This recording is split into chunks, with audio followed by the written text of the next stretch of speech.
வணக்கம்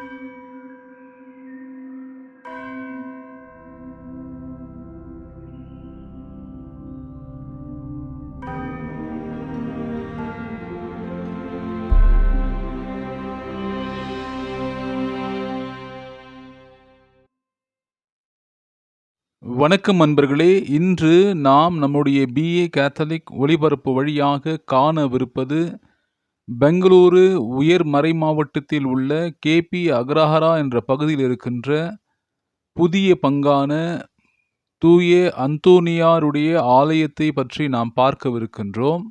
அதற்கு முன்பாக நாம் தூய அந்தோனியாருடைய வாழ்க்கை சரித்திரத்தை பார்க்கலாம். பதுவை பதியர் என்று அழைக்கப்பட்ட புனித பதுவா அந்தோனியாரின் வாழ்க்கை சரித்திரம். புனித அந்தோனியார் போர்த்துக்கல் நாட்டில் லிஸ்பன் நகரில் ஆகஸ்ட் மாதம் 15ஆம் நாள் 1195ஆம் ஆண்டில் மார்ட்டின் மற்றும் மேரி என்ற விசுவாசம் நிறைந்த தம்பதியருக்கு 3வது குழந்தையாக பிறந்துள்ளார். இவருடைய திருமுழுக்கு பெயர் பெர்னினாண்டு மார்ட்டின் தே ஃபர்னாந்து என்பதாகும். எளிமையும் கல்வி அறிவும் உடைய இவர் புனித அகஸ்டின் சபையில் இணைந்து 1219ஆம் ஆண்டில் 24 வயதில் குருத்துவ பட்டம் பெற்றுள்ளார். 1220ஆம் ஆண்டு இயேசுவுக்காக சாட்சியாக மரிக்க வேண்டும் என்ற பேரார்வம் மொராக்காவில் வேத சாட்சியாக மரித்த பிரான்சிஸ்கின் சபையின் 5 வேத சாட்சிகளின் நிகழ்வு இவரை மிகவும் பாதித்துள்ளது. 1221ஆம் ஆண்டு புனித அகுஸ்தின் சபையை விட்டு பிரான்சிஸ்கின் சபையை சேர்ந்தபோதுதான் அந்தோனி என்ற புதிய பெயர் இவருக்கு வழங்கப்பட்டுள்ளது. பின்னர் ஆப்பிரிக்காவில் உள்ள இஸ்லாமியர்களுக்கு கிறிஸ்துவை போதிக்க சென்ற இவருக்கு உடல்நிலை சரியில்லாத நிலையின் காரணமாக மீண்டும் இத்தாலி வந்து அங்கு சமையல் அறை ஒன்றில் பணி செய்து கொண்டிருந்தார். போர்பி என்னும் இடத்தில் அங்கிருந்த அதிபரின் கட்டளையை ஏற்று அங்கிருந்த பேராலயத்தில் மறையுரை ஆற்றியுள்ளார். அங்கிருந்த அதிபர் தந்தை முதற்கொண்டு மக்கள் எல்லோரும் வியக்கும் வகையில் அவருடைய மறையுரை இருந்ததால் அன்று முதல் புனித அந்தோனியார் மாபெரும் புகழ்பெற்ற போதகரானார். புனித அந்தோனியாரின் போதனையை கேட்க தேவாலயங்களில் மக்கள் அலையலையென குவியத் தொடங்கியுள்ளனர். கத்தோலிக்க மதத்தின் கோட்பாடுகளை விளக்கியும் தப்பறி கொள்கைகளை எதிர்த்தும் ஆணித்தரமான போதனையை புனித அந்தோனியார் போதித்து வந்துள்ளார். தாம் வாழ்ந்த போதும் இறப்பிற்கு பின்னும் அநேக அற்புதங்களை மக்கள் கொண்டுள்ளதால் புனித அந்தோனியார் கோடி அற்புதர் என்ற பெயரை பெற்றுள்ளார். புனித அந்தோனியார் பல ஊர்களில் கடும் பயணம் செய்து நற்செய்தியை பறைசாற்றி கடும் தவமுயற்சிகளை மேற்கொண்டுள்ளதால் கடின நோய்வாய்ப்பட்ட புனித அந்தோனியார் 1231ஆம் ஆண்டு ஜூன் மாதம் 13ஆம் நாள் தனது இறுதி திருவருட்சாதனங்களை பெற்று இறையடி சேர்ந்துள்ளார். தனது 36ஆம் வயதில் இன்னுயிரை துறந்த இவரின் கல்லறையை 32 ஆண்டுகளுக்கு பின்பு, அதாவது 1263ஆம் ஆண்டு திறந்தபோது அவரின் நாக்கு அழியாமல் இருந்துள்ளது. அவரின் அழியாத நன்னாக்கை இன்னும் பதுவை நகர் கோவிலில் வைத்துள்ளார்கள். புனித அந்தோனியார் இறந்து ஓராண்டு நிறைவுக்கு முன்னரே திருச்சபையால் புனிதர் என்று அழைக்கப்பட்டார்.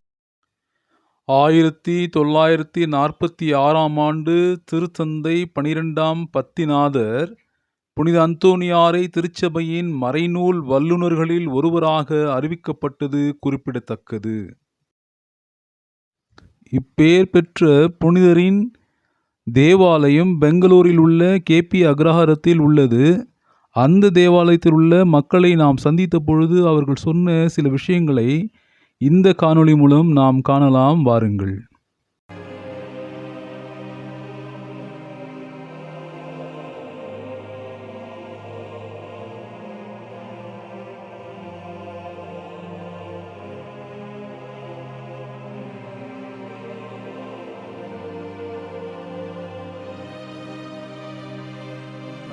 எல்லாருமே இங்கே வந்து வேலை செஞ்சு அவங்களா கட்டின கோயில். மக்கள் எல்லாம் நல்ல சப்போர்ட், எல்லாம் ஜாதி மத இதெல்லாம் கிடையாது. இங்கே இந்த கிறிஸ்டியனு சிஎஸ்ஐ பெந்தகோஸ்து அதெல்லாம் கணக்கே கிடையாது. எல்லாரும் சேர்ந்து தான் உருவாங்க. நீ நினைக்கல இல்லையா, ஒரு காலத்தில் 40 வருஷம் 35 வருஷம் குடும்பங்கள்லாம் அடக்கத்துக்கு இடம் கிடையாது, ஒன்றும் கிடையாது. விசுவாசம் மலை போல வளர்ந்து நிற்க எங்க கேத்தலிக் தான் நம்ம பஸ் ஆளாக இருந்தோம். சிஎஸ்ஐ மத்தியில் தான் நாங்கள் வாழ்ந்து இருந்தோம். அவங்க தான் வந்து ப்ரேயர் பண்ண கூட வருவாங்க. தூத்துக்குடி, திருநெல்வேலி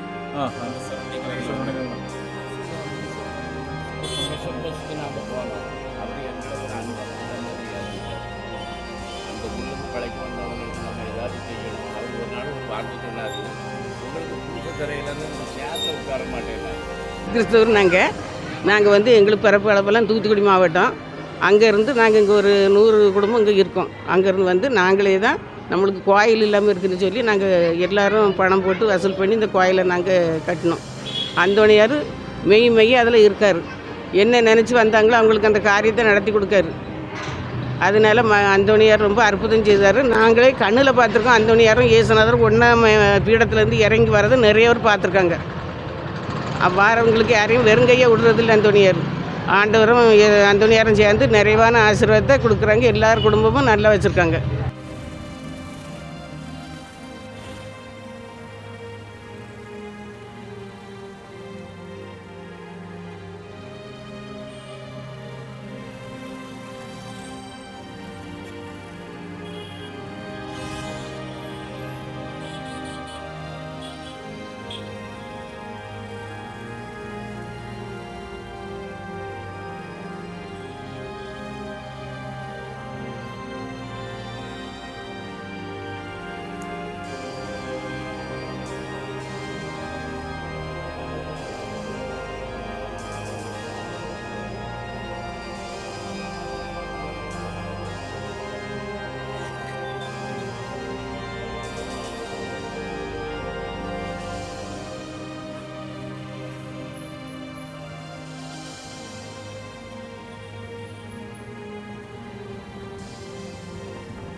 கேத்தலிக் அப்படின்னு சொல்லிட்டு தான் எங்களுடைய ஒளிபரப்புடைய பேர். Okay okay. ஸோ இதில் வந்துட்டு என்னன்னா நம்ம சர்ச்சுடைய பாரம்பரியங்கள்லாம் வந்துட்டு நம்ம பாதுகாக்கணும் அப்படின்ற ஒரு ஐடியாவில் தான் சரி சரி சரி. இதை ஒரு சேனல் நாங்கள் பண்ணிட்டு இருக்கோம். Okay okay. ஸோ இதில் என்ன நாங்கள் கேட்குறோம் அப்படின்னா இப்போ இந்த பகுதி அதாவது இந்த கேபி அக்ரஹாரா.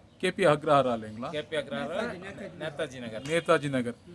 ஓகே. இந்த நேதாஜி நகரில் எவ்வளோ வருஷமா அந்த கிறிஸ்டியனுங்க இங்கே இருப்பாங்க? இங்கே ஒரு 40-50 இயர்ஸ் மேலே இருக்கு. 40-50 இயர்ஸ் ஹிஸ்ட்ரி இருக்கு இல்லைங்களா? ஸோ ஆரிஜின் வந்துட்டு இங்கேயே வாழ்ந்த மக்களா இல்லை வேறு இடத்துங்க வந்து? எல்லாம் தூத்துக்குடி, திருநெல்வேலி அந்த சரௌண்டிங் சரௌண்டிங். வந்தாங்க. ஸோ அந்தனுடைய பக்தி இங்கே பரவுறதுக்கு எப்படி ஒரு காரணமாக இருக்கலாம்? இங்கே வந்து எல்லாருமே இங்கே வந்து வேலை செஞ்சு அவங்களா கட்டின கோயில் தான். ஓஹோ. எல்லாம் நம்ம கஷ்டப்பட்டு அப்படி கட்டின கோயில் தான். Okay okay. வேற யாரும் ஒரு டொனேஷன் எதுவும் வந்து இது பண்ணலை. நம்ம கோயிலில் எல்லாம் ஒரு ரூபாயை சேர்த்து வச்சு கட்டின கோயில் தான். எந்த நாளில் இங்கே விசேஷம் அப்படின்னு நடக்கும்? ஜூன் மாதம் 1ஆம் தேதி கொடியேறுது. 13ஆம் தேதி திருவிழா, தேர் திருவிழா. இல்லை வழக்கமாக மாதம் அப்படின்ற மாதிரி பார்க்குறோம். மாசத்துல முதல் செவ்வாய் ரொம்ப ஃபேமஸாக இருக்கும். கூட்டம் அதிகமாக இருக்கும். கூட்டமாக அதிகமாக இருக்கும். கூட்டம் அதிகமாக இருக்கும். அதாவது இந்த பகுதி மக்கள் தான் வராங்களா இல்லை வேற பகுதி மக்கள்? வேற பகுதி மக்களும் வருவாங்க. நிறைய வராங்க. ஏதாவது புதுமைகள் எல்லாம் இருக்கிற மாதிரி நிறைய அற்புதங்கள் நடக்குது. அவங்க வேண்டுதலுக்கு வந்து சாப்பாடு கீப்பாடு செஞ்சு நிமிஷத்துக்கு செஞ்சு கொடுப்பாங்க. ஓகே. அவங்களுக்கு என்ன நடக்குதோ அதுக்கு தகுந்த மாதிரி கொடுப்பாங்க. நீங்க சூசை அருள்ராஜ். சூசை அருள்ராஜ். உங்க பேரே வந்து அழகா இருக்குது. சூசை அருள்ராஜ்னு ஒரு தமிழ் அம்மா இந்த பேர்ல வச்சிருக்கீங்க. நன்றி. அதாவது கேத்தலிக் தான் நம்ம பஸ் ஆளாக இருந்தோம். சிஎஸ்ஐ மத்தியில் தான் நாங்கள் வாழ்ந்துகிட்டு இருந்தோம். அவங்க தான் வந்து ப்ரேயர் பண்ண கூட வருவாங்க வீடு போனாக்கா. அப்போ எங்களுக்கெல்லாம் இங்கே நம்ம ஃபாதருங்க வரமாட்டாங்க. நாங்களும் அவங்க கூட தான் இருந்துட்டு எங்களுக்கு அவங்க சப்போர்ட்டில் தான் ஒரு ஆலயமே உருவாக்கணும். ஓ ஓகே ஓகே ஓகே. எந்த வருஷத்தில் உருவாக்கி இருப்பீங்க நீங்கள்? நாங்கள் வந்து 94 தான் இது இடம் வாங்கினது. First okay okay. 94 இடம் வாங்கினோம். 97 பாயா போட்டோம். 2000 ஓப்பனிங். ஓகே. மக்கள் எப்படி இந்த மக்கள் எல்லாம் நல்ல சப்போர்ட். எல்லாம் ஜாதி மத இதெல்லாம் கிடையாது இங்கே. இந்து கிறிஸ்டியனு சிஎஸ்ஐ பெந்தகோஸ்து அதெல்லாம் கணக்கே கிடையாது. எல்லாரும் சேர்ந்து தான் உருவாக்கணும், கோயிலை கட்டணும். அதுக்கப்புறம் ஒரு 5-6 குடும்பம் தான் இருந்தோம் முதல்ல. ஒரு 10 குடும்பம் கூட இருக்காது. குடும்பமா இருந்தவங்க வாலிப பசங்க ஒரு 10 பேர்ல இருந்தாங்க. உருவாக்கணும். இன்றைக்கு கடவுள் புண்ணியத்துல ஜெபம் பண்றதுக்கு வருவாங்களா இங்க மக்கள்? பங்காயிடுச்சு. இல்ல வீடுகள்ல வந்துட்டு இன்னைக்கும் அந்த கத்தோலிக்க பாரம்பரியம் அதெல்லாம் உண்டு. குடும்ப ஜெபமால பண்றது சர்ச்சில் அது எப்போதும் கூட நடந்துகிட்டே இருக்கு. அது ஒரு ஃபாதர் வந்திருந்தாரு. அந்த ஃபாதர் இருந்து எல்லா வேலையுமே முதல்ல எங்களுக்கு. ஃபாதர் பேர் என்ன? இதுக்கு முன்னாடி இருந்த பேரு ஜெயஸ்ராஜ். அவர் அட்வொகேட் இல்லைங்க? அவர் தான் பங்காய் ஆக்குனது. ஆமா ஆமா. அவர் பங்கானதுக்கு அப்புறம் தான் அவர் வந்தாரு. வந்து நல்ல பங்கு சாமியார் நல்ல இம்ப்ரூவ்மெண்ட் பண்ணாரு. அவரு அருமையான சாமியார். ஓகே. நிறைய குழுக்களை ஏற்படுத்தினார். மரியாதை சேனை, ஆண் பெண், அப்புறம் சலேட் சபை, இளைஞர்களுக்கு அந்தோனியார் சபை, எல்லாருக்கும் நல்லா உருவாக்கி அருமையாக வச்சிருந்தார். இப்போ ஒரு வருஷம் கூட ஆகல அவர் மாதிரி. ஆமாம் ஆமாம் ஆமாம். எல்லாம் உருவாக்குனாரு. இவர் கண்டினியூ பண்ணிட்டு இருக்கிறார். ஸோ மக்கள் இங்கே விசுவாசமா இருக்காங்க. திருச்சபை ரொம்ப விசுவாசம். எல்லாரும் எவ்வளோ பேர் வந்து கூப்பிட்டாலும் அங்கெல்லாம் போக மாட்டாங்க. சிஎஸ்ஐ பெந்தகோஸ்து எல்லாம் இங்கே ஏகப்பட்டது. அவங்க கூட வளர்ந்து தான் நாங்கள் வாழ்ந்து வந்துக்கிட்டு இருக்கிறோம். ஆனால் எங்களுக்குன்னு ஒன்று உருவாகும் போது அவங்களும் எங்களுக்கு சப்போர்ட் பண்ணாங்க. அவங்களுக்கு உருவாகும் போது நாங்களும் சப்போர்ட் பண்ணோம். நாங்கள் கொஞ்சம் பேர் தான் இருந்தாலும் மதவாரியா இங்கே எந்த பிரச்சனையும் கிடையாது. மதவாரியா எந்த பிரச்சனையும் கிடையாது. இன்றைக்கும் கிடையாது. மதத்துலேயும் கிடையாது, இந்த ஜாதிலையும் கிடையாது. நாங்கள் எங்கள் வேலையை நாங்கள் பார்த்துக்கிட்டே இருக்கிறோம். அப்போ வந்து கவர்மெண்ட்டும் எங்களுக்கு சப்போர்ட்டாக இருந்தது. நாங்கள் கட்டுற நாளையில் பிசி மோகன் இருந்தார், தினேஷ் குண்டூர் ராவ், எல்லாருமே நல்லா சப்போர்ட் பண்ணாங்க. எங்களுக்கு யாருமே தொந்தரவு கொடுக்கல. நாங்கள் இந்த தூரத்துக்கு வளர்ந்து இதுவரைக்கும் திடீர்னு நினைச்சா எங்க பாட்டுக்கு சப்பரம் எடுத்துட்டு போவோம். யாருமே எல்லா சப்போர்ட் தான் பண்ணுவோம். திருவிழா டைம்ல எப்படி இருக்கும் இங்க? திருவிழா டைம் ரொம்ப அருமையா இருக்கும். எல்லா ஜனங்களுமே பூ போடுவாங்க. நம்ம கூட போடுறதில்ல, அவங்க போடுவாங்க. அந்த அளவுக்கு நல்ல விசுவாசமான ஜனங்க. ஆனா இங்க இருக்கிற ஜனங்களை பத்தி கிறிஸ்தவத்துல ரொம்ப விசுவாசமா இருக்கும். ஓகே. அவங்க கேட்டாலும் என்ன 10 கொடுக்க தான் செய்வாங்க. அது பக்கத்தில் இருக்கிறாங்க. வந்து கேட்டாக்கா டொனேஷன் கொடுக்க தான் செய்வாங்க. அவங்களும் நமக்கு கொடுப்பாங்க. ஆ. அதெல்லாம் ஒன்றும் பாகுபாடு கிடையாது. பாகுபாடெல்லாம் கிடையாது. பாகுபாடு கிடையாது. ஆனா விசுவாசத்துல நிலைச்சிருக்கிறீங்க. விசுவாசத்துல நினைச்சு நீங்க சொன்ன மாதிரி ஒரு 4-5 பேர் தான் ஏற்கனவே முதல்ல வந்தது. அதுக்கப்புறம் முதல்ல இருந்து அந்த ஆரம்பிக்கும் போது ஒரு 6 பேர் தான். ஆனா இப்போ இந்த பங்குக்கு எவ்வளவு பேர் இருப்பாங்க? இப்போ ஒரு 150 குடும்பத்துக்கு மேல இருக்குல்ல. 150 குடும்பம்னா நல்ல ஒரு இதுதான். 150-200 குடும்பத்துக்கு ஆச்சு தானே. அவர் தான் இப்போ மெயின்டைன் பண்ணிக்கிட்டு இருக்கிறாரு. அப்படிங்களா? போறதில்லை. ஓகே, ரொம்ப நன்றி. நீங்க இந்த ஒரு இதை வந்து எங்க நேரத்தை ஒதுக்கினீங்க. அதாவது உங்களுடைய தொழில் நேரத்துல. உங்க பேர் என்ன சொல்றேன் மாதிரி? அந்தோனி பிச்சை. அந்தோனி பிச்சை. ஓ, அருமையான சகோதரர் அந்தோனி பிச்சை அவர்களுக்கு நாம் நன்றி கூறுகின்றோம். மிகவும் எளிமையான மனிதர், உண்மையை பேசுகிறவராக தெரிகிறார், உழைப்பாளி, தன்னுடைய உழைப்பில் முன்னேறியவராகவும் தெரிகின்றார். விசுவாசம் நிறைந்த மனிதர். இவரை இறைவன் ஆசீர்வதிக்கட்டும். பிதாசுதன் பரிசாராலே ஆமென். இல்லை, நீங்கள் எவ்வளோ வருஷமாக இந்த சர்ச்சில் இருக்கிறீங்க? நீங்கள் சர்ச்சு கட்டினது 2000. நீங்கள் இந்த சர்ச்சுக்கு வந்து இந்த பகுதிக்கு வந்து ஊர்ல இருந்து வந்தே நாங்கள் இங்கே தான் இருக்கோம். 35 வருஷம் ஆச்சு. நீங்கள் சொன்னீங்க 35 வருஷமாக இங்கே இருக்கிறீங்க அப்படின்னு சொல்கிறீங்க நீங்கள். 90ல் வந்தோம். நாங்கள் 90ல் வந்தோம். என்னென்னா நீங்கள் இனம், மொழி, மண் எல்லாத்தையுமே விட்டு புது இடத்துக்கு நீங்கள் வந்தீங்க. அப்போ இங்கே இந்த இடத்துக்கு வந்தீங்க இல்லைங்களா?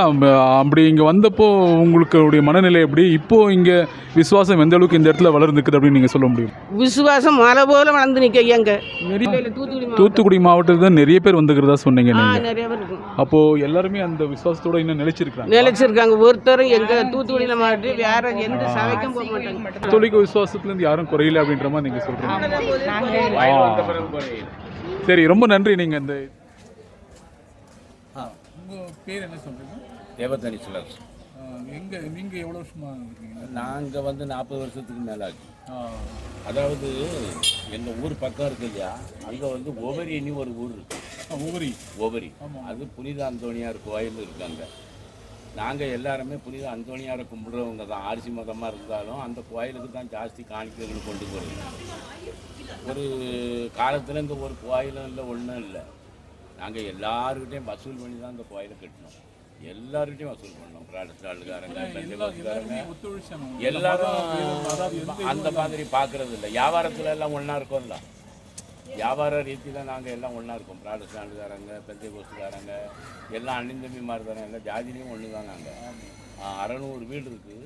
நம்ம 100-125 வீடு தான் நம்ம. மீதி எல்லாம் அவங்க. கோயிலை கட்டி முடித்தோம். பூசைக்கு ரொம்ப திண்டாடணும். நம்ம ஃபாதருங்க நம்மளுக்கு சப்போர்ட் கிடையாது. அவ்வளோக்குள்ளே பேசி எங்கள் கோயிலை தனிப்பந்தாகிட்டு போயிட்டார். தமிழ்நாட்டில் கூட இது ஆகாது. தமிழ்நாட்டில் கூட நீங்கள் ஊசிய நட்டி தலைகள் இருந்தாலும் ஆகாது. இந்த சின்ன கோயிலை தனிப்பங்காகிட்டு போயிட்டார். பிஷப்போஸுக்கு நாங்கள் போனோம். அவர் எங்களை ஒரு அன்பா பிள்ளை மாதிரி ஏற்றுக்கிட்டார். அந்த ஊர்லேருந்து பிழைக்க வந்தவங்களுக்கு நம்ம ஏதாவது செய்யணும். அவர் ஒரு நாள் ஒரு வார்த்தை சொன்னார், உங்களுக்கு பூசை தரையிலன்னு அந்த சேரில் உட்கார மாட்டேன்னாரு. அவ்வளோக்குள்ளே பேசி எங்கள் கோயிலை தனிப்பந்தாகிட்டு போயிட்டார். தமிழ்நாட்டில் கூட இது ஆகாது. தமிழ்நாட்டில் கூட நீங்கள் ஊசிய நட்டி தலைகள் இருந்தாலும் ஆகாது. இந்த சின்ன கோயிலை தனிப்பங்காகிட்டு போயிட்டார். பிஷப்போர்ஸ்லேருந்து எல்லா வருமானமும் எங்களுக்கு வருது. இங்கேருந்து அங்கே போகுது. நாங்கள் வந்து பெரிய சந்தோஷமாக இருக்குங்க. சரியான சந்தோஷம். அந்த கோயில் அடுத்தவே நீ நினைக்கல இல்லையா? ஒரு காலத்தில் 40 வருஷம் 35 வருஷத்துக்கு முன்னெல்லாம் அடக்கத்துக்கும் இடம் கிடையாது, ஒன்றும் கிடையாது. அங்கே போய் கெஞ்சிக்கிட்டு நிற்கணும். சும்மா 10,000 கொடுமாங்க கண்ணை முடிக்கிட்டு இருக்கிறதுனால உங்களுக்கு ரொம்ப சந்தோஷமாக இருக்கு. ரொம்ப பெரிய சந்தோஷம். அதுவும் பர்னாண்டு மோரஸ். உங்கள் பேர் என்ன சொன்னீங்க? தேவதனிஸ்.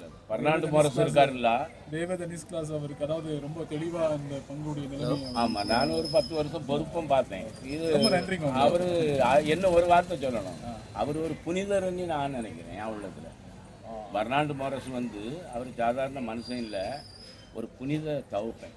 எங்களுக்கு ஒரு தகப்பன். கன்னடா தமிழுங்கிற உறவை அந்த இதை விட்டுட்டு எங்களை அன்பு செஞ்சாங்க. எல்லா